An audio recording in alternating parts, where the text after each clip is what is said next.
a Hello and welcome fake hobo look. to the Paul Gubbins Show from the basement, Nashville Glamor edition. That's right. And you can. Okay. Had a list that would have made this one of the best shows in the world, but the list was stolen on my way over. So Really? there's that. And so there's probably another show tonight. If you tune around on the internet, you'll probably find some amazing show using all my good bits.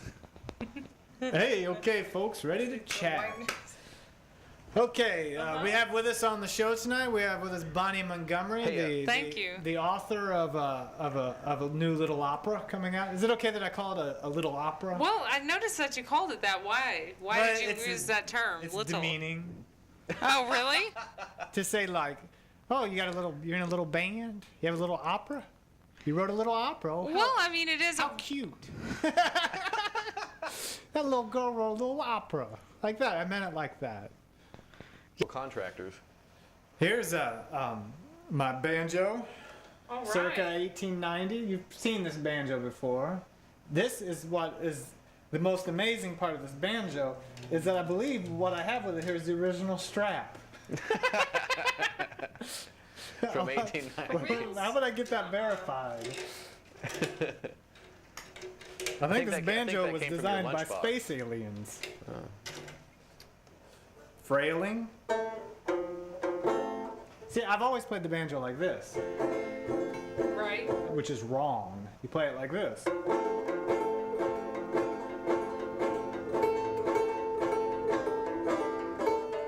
What were you thinking all those years? 1890s. SS Stewart, Philadelphia, Pennsylvania. Universal favorite #1, sold for $20. Universal favorite That's its number name. one. It's got a little tag on it. So it's $20 That's from China. these days. No, it cost $20 in 1890. What would that be like? That's a lot of money. Like 35 today? It could be a lot more than that, I wouldn't mean, a it? banjo. I mean, this thing had to be. Some guy sat down probably with a butter knife and carved this whole thing out of one piece of wood. Right. Even this part. It had no back. You know, I used to think it was just missing the back, but they didn't make them with a back. Really? Back then. That's why they call it back then. What are you doing right there? Are you tightening? No, I'm just making sure. I've lost some of them, and I'm What are kind those of. for? They hold the drum head on. Oh, It okay. also doubles as a drum. Think of all the times I've just thrown this thing, you know? Yeah. Somebody gave it to me. That's really nice. It was Ryan Weldy.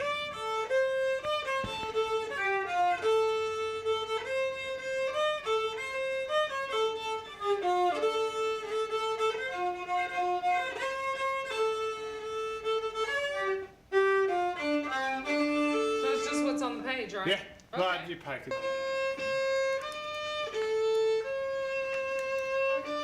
I'm having the same problem now. I played it right. You gonna sing it? You want to play through one verse first? Sorry about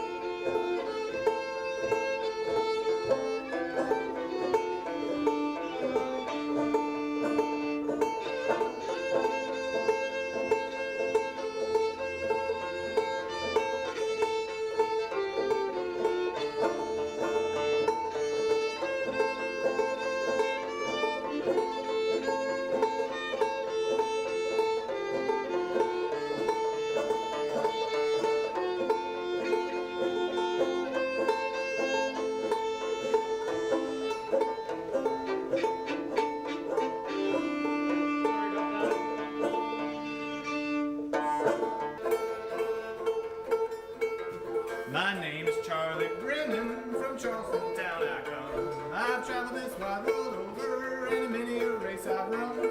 I've traveled this wide world over, and some ups and downs I saw. Check. But I never knew what misery was, till I come to Arkansas. I stepped behind the depot to dodge that blizzard wind. I met a walking skeleton whose name was Thomas Quinn. His hair hung down like rat tails on his long and lantern jaw. Invited me to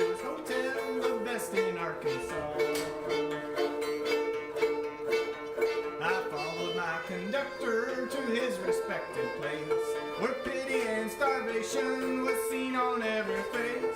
His bread it was corn dodger, his meat I could not chaw, but he charged me $50 in the state of Arkansas.